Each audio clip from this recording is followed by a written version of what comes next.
Ladies, it's no joke out here. Keep an eye on your kids. Your daughters know what they into. This man killed a 13-year-old girl. God bless the family and friends. Damn.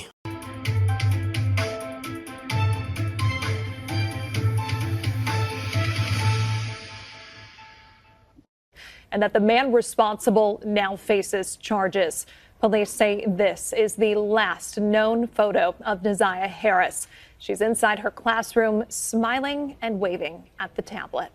CBS News Detroit's Gino Vici has been following this story since the beginning. He joins us live with the latest developments after speaking with the girl's family. Gino? Yeah, Rochelle, I spoke to Naziah's family, who says, sadly, this is what they feared all along, that she had been killed. But as you can imagine, this was still very difficult and heartbreaking to hear this information confirmed by the prosecutor and police. You just hope that it doesn't come true. And unfortunately, in this instance, it was. Naziah Harris' aunt, Roxy, says she's been holding out hope, praying her niece was still alive somewhere. But sadly, her worst fear confirmed this morning. She says she had a bad feeling it was this man, 41-year-old Jarvis Butts, who had something to do with Naziah's disappearance. It was definitely a sense of release and a little bit of peace to hear that the person who we suspected, in the beginning has been brought forth. He was a classic and expert groomer and pedophile. The evidence shows overwhelmingly in this case that she is in fact deceased. The last time she was seen alive was January the 9th of this year, 2024. Wayne County Prosecutor Kim Worthy, alongside Detroit Police Chief James White, held a news conference today announcing charges against 41-year-old Jarvis Butts. Worthy says the evidence shows Naziah met up with Butts after school on January 9th, the last time she was seen alive. We know that she did indeed meet up with the defendant that we're charging in this case. We also know that several people close to Mr. Butts, who we were charging later, saw them together in several different locations, people that he knew well. We have evidence that at 9:30 p.m. on that day, that Mr. Butts checked into a motel and that Naziah was never seen or heard from again. Butts has been locked up since February for an unrelated sexual assault charge and carrying a concealed weapon. Another shocking discovery about Harris's disappearance. Worthy says the evidence shows a long history of Butts sexually abusing her, and text messages revealed he got her pregnant. And he knew she was pregnant. We know that he was also searching for ways to abort the baby. Investigators searched neighborhoods, bodies of water, phone records, social media, and thousands of other pieces of evidence.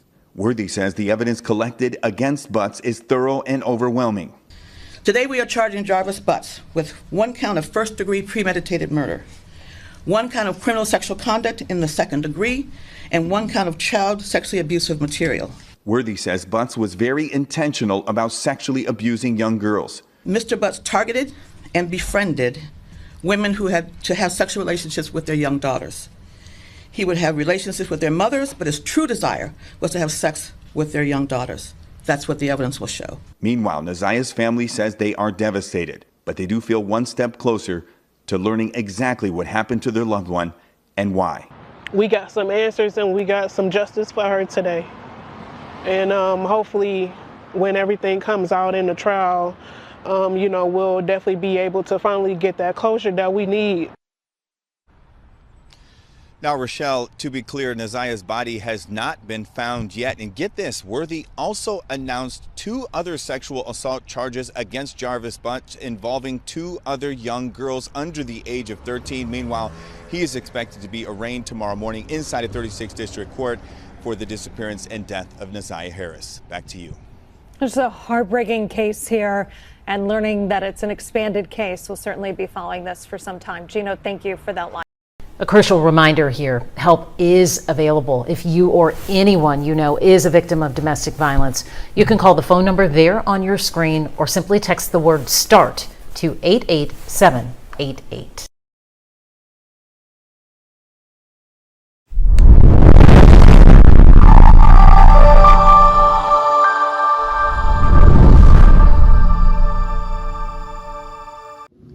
Thanks for watching. We appreciate you. Please subscribe.